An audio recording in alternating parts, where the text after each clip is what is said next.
Hello and welcome to Washington Talk. I'm In Jung Cho. North Korean leader Kim Jong-un met with visiting Russian Foreign Minister Sergei Lavrov and vowed to build a forward-looking bilateral relationship. South Korea's military says North Korea appears to be linked to Hamas in arms transfers, tactical advice, and training. Today we discuss what these developments mean for the U.S.-South Korean alliance.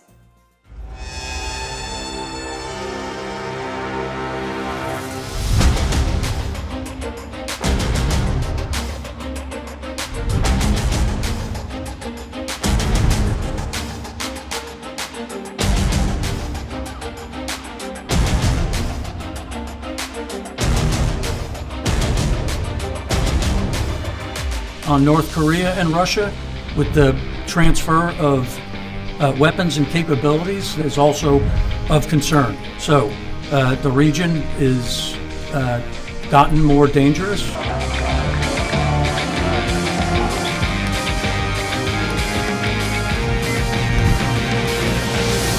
북한의 방사포, 미사일의 대량 공격 등 유사 문제가 발생할 가능성이 있고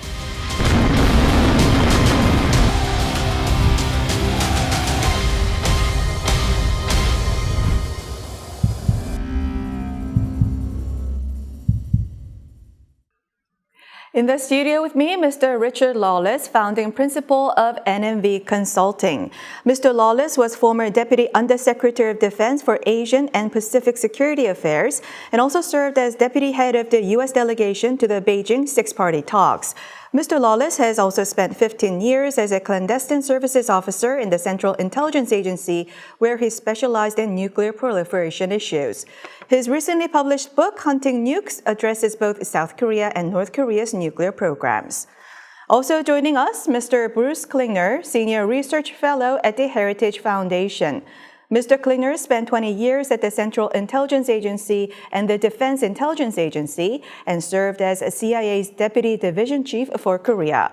Welcome to the program. Thank you for having us. Thank you. Now, Mr. Klingner, Lavrov and Kim Jong-un vowed to expand bilateral ties in all areas, and Lavrov said the two countries are in a qualitatively new strategic relationship after the Putin-Kim summit. Is Russia set to further help North Korea defying international law? Is Russia and DPRK now almost allies? I'd say yes to all of those. Certainly any improvement or strengthening of the relations between Pyongyang and Moscow are worrisome.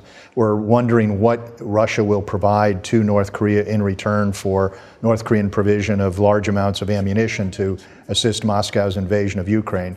But any either economic benefits or certainly military weapons or technology is very worrisome, not only to the United States, but our critically important allies in the region.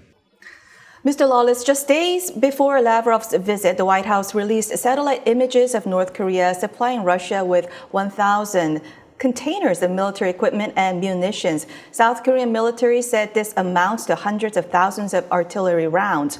Is this a game changer in the Ukraine war? I don't think so.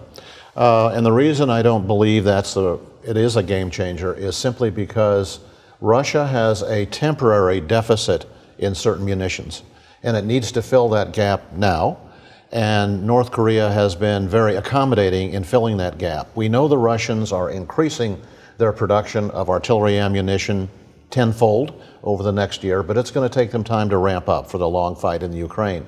But here stands North Korea, ready to supply whatever the Russians are asking for, glad to do it, and of course taking some advantage in a quid pro quo relationship from the Russians in return for this assistance.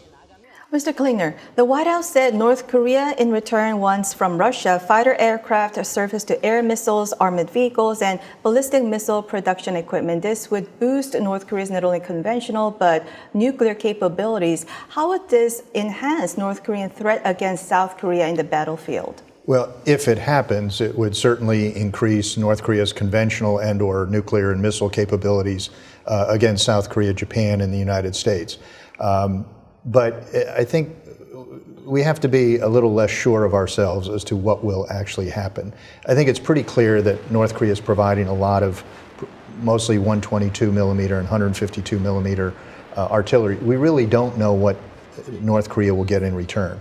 I don't think Russia will provide actual weapons because they need them so desperately in their operations in Ukraine.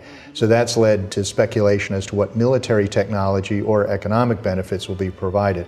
I don't think Russia will give the military, the missile technology, the nuclear warhead, nuclear reentry vehicle technology in return for sort of a short-term supply of old artillery that doesn't even necessarily is of good quality. Intercepted shipments by the Ukrainians and when they've used the ammo said it's pretty erratic. So I don't think Russia is going to give away the keys to the castle, but maybe they'll give the keys to some of the surrounding cottages. Mm-hmm. Do you think South Korea should act more concretely against this action by maybe supplying munitions to lethal weapons to Ukraine?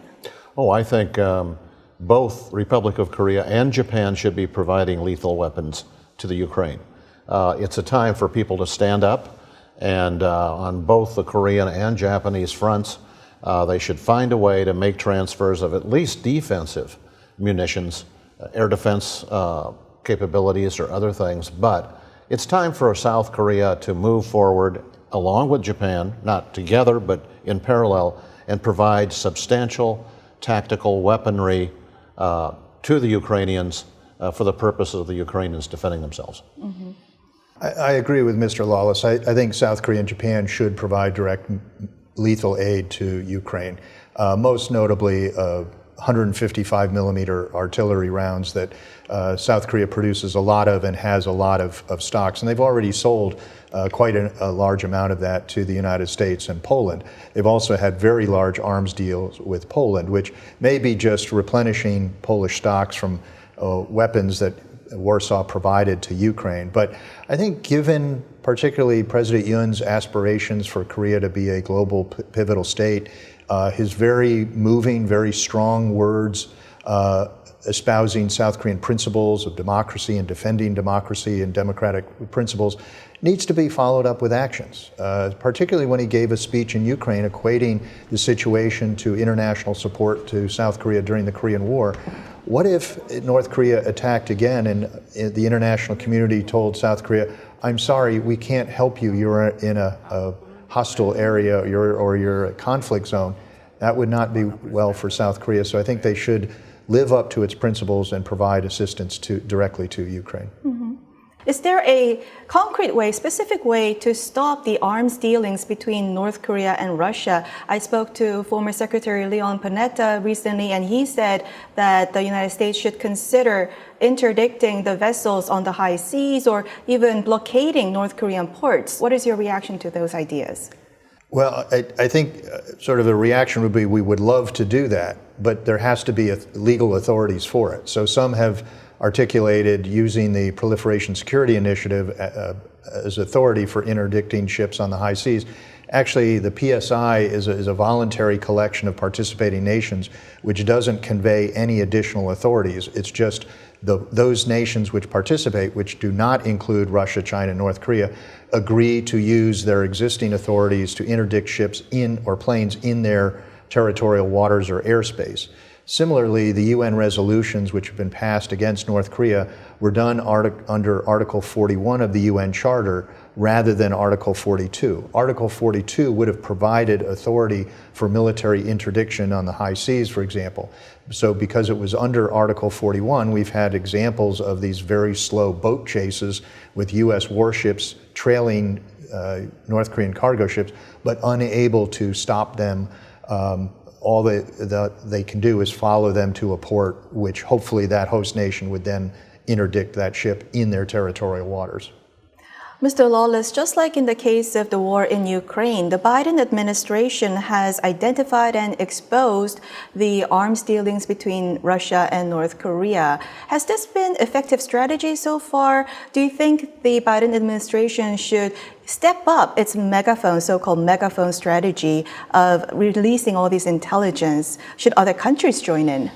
You know, good question, but I think in a practical sense, the idea of shaming the North Koreans or the Russians or the Chinese in the context of arms transfers is completely impractical. They don't care, basically. So whether it's megaphone strategy, Basically, all that the Biden administration is doing is making public the knowledge, the intelligence that it has about arms transfers, and in fact has no real capability of interdicting those transfers or in any way diminishing what the North Koreans may be able to give Russia, nor does it have any really practical ability to interdict, change, modify, or block what Russia in return gives North Korea for what the two countries are exchanging.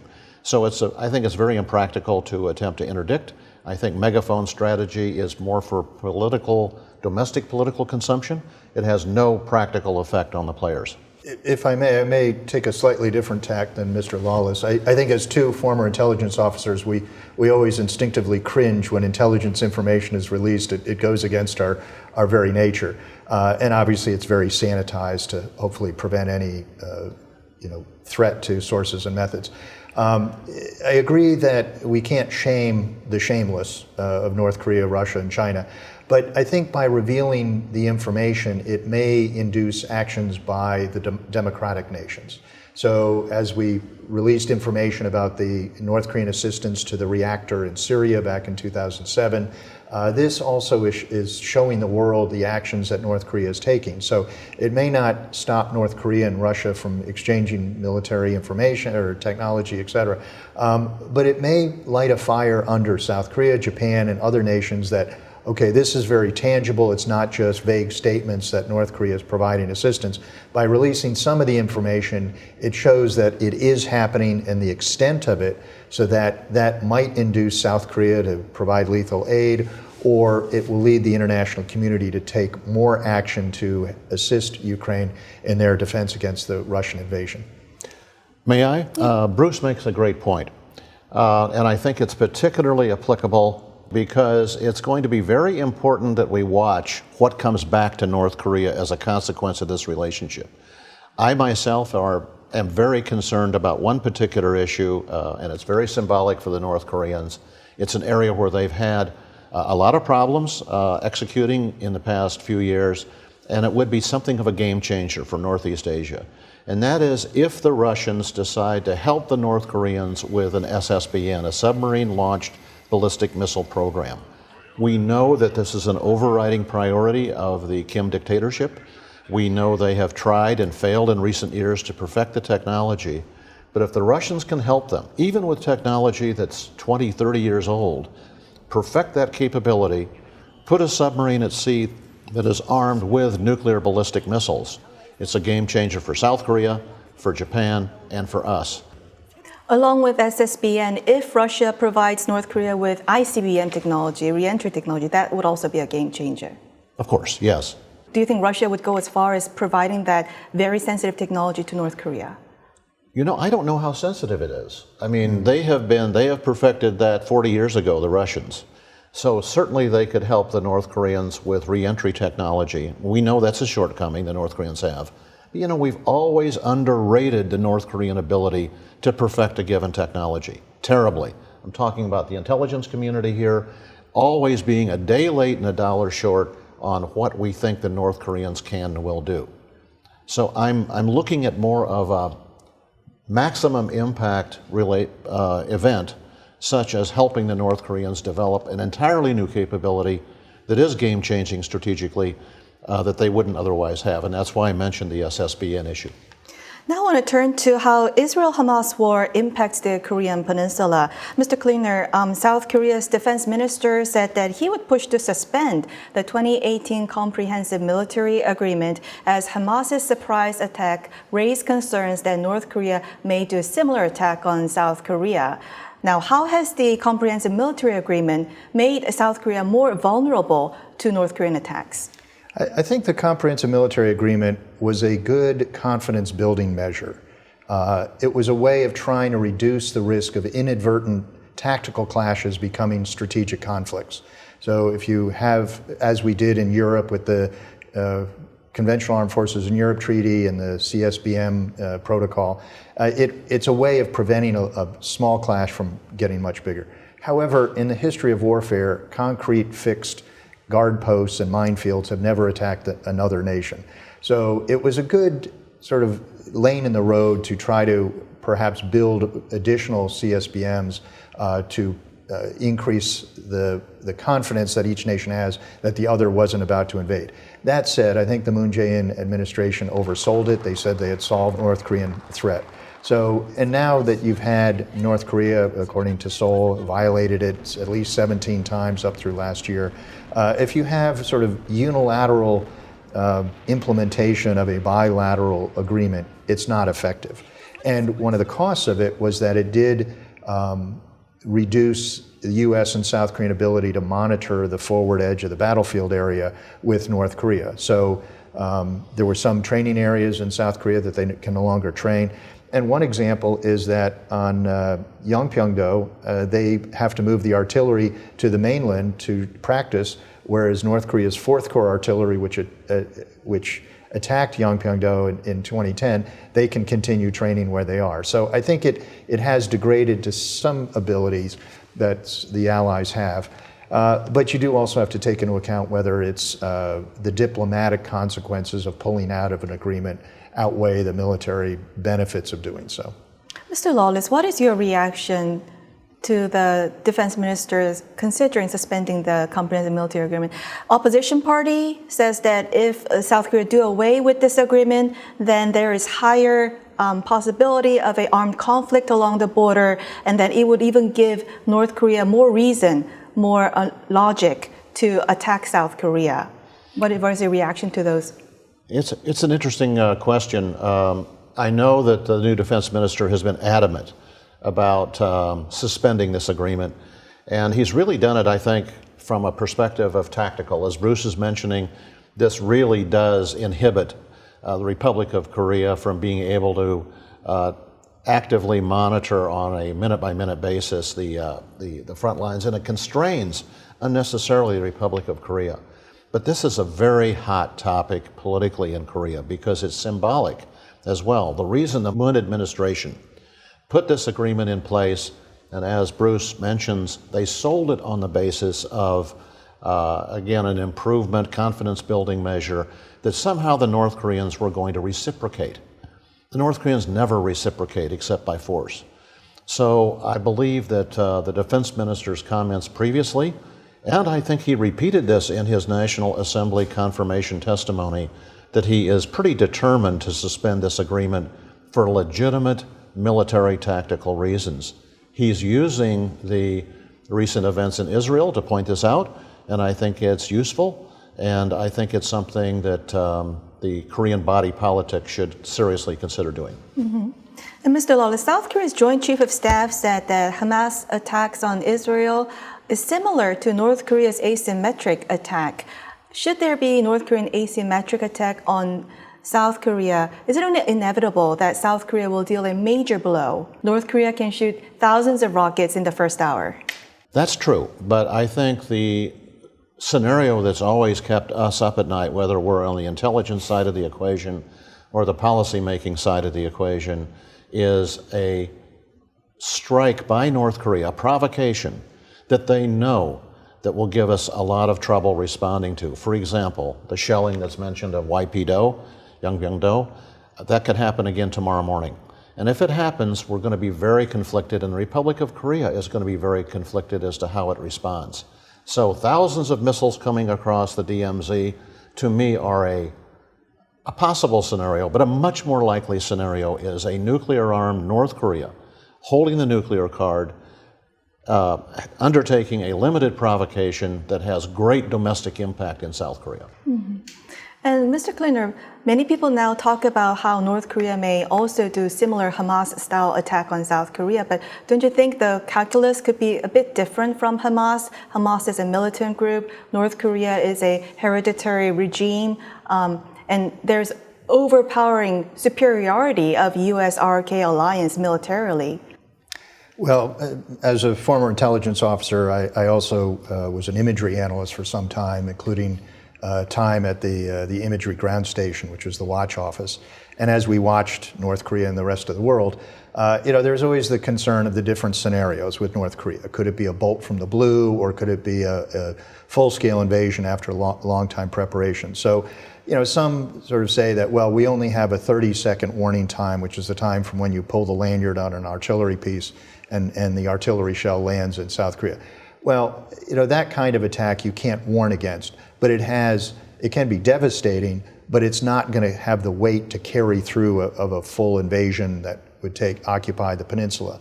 To do that, you would have to have a much broader invasion, which would have imagery and signals and human intelligence indications that something was happening. So yes, they could tonight launch many artillery shells and rockets into South Korea. It would cause a lot of death and destruction, but it wouldn't lead to an occupation of South Korea, and it certainly would lead to a devastating response by the Allies. So North Korea has to weigh what would be the consequences to such an action, and would those consequences outweigh the benefits from that very provocative, dangerous action. Mr. Lawless, you spent your career hunting down nuclear weapons and stopping the proliferations. A U.S. think tank believes that North Korea could have up to 200 nuclear weapons by 2027. We see North Korean weapons in the Middle East. We see it in the Hamas militants. Do you think there's a real possibility that North Korea could even proliferate, sell its nuclear weapons to the Middle East militants? I think they certainly were willing to do so in the past, and we saw evidence of that. I think the North Koreans, in this sense, are very clever. It would have to be a major strategic or tactical victory for them to even consider this. But I think they'd take the chance, yes. We've seen the North Koreans 20 years ago providing warhead technology to the Syrians, that the Syrians could well have adapted, or actually were adapted by the North Koreans with the technology they provided to chemical warfare warheads for their Scud missiles. So tomorrow the North Koreans could do whatever they want to do. The question is, do they have customers? The answer is yes. Iranians are a perfect example. And would they be in any way constrained from doing so by us or by another third-party country like Israel? I think we should watch the North Koreans for one more reason. They are very jealous and are very much aware of the inroads and the, let's say, achievements that the Republic of Korea is making as a true middle power in integrating themselves into the Middle East, whether it's Saudi Arabia or in the UAE or other countries. How to offset that spectacular success of the Republic of Korea of engaging with and coming more broadly into the Middle East, that has got to be a big concern for the Kim dynasty as well. You say Iran is a perfect example of North Korea's potential nuclear customer, but U.S. government has yet to provide any hard evidence about Iran and North Korea's nuclear cooperation, only missile cooperation so far. That is correct. However, as Iran develops increasingly sophisticated technology, for example, their ballistic missile technology, they're going to need additional enhancements, if you will.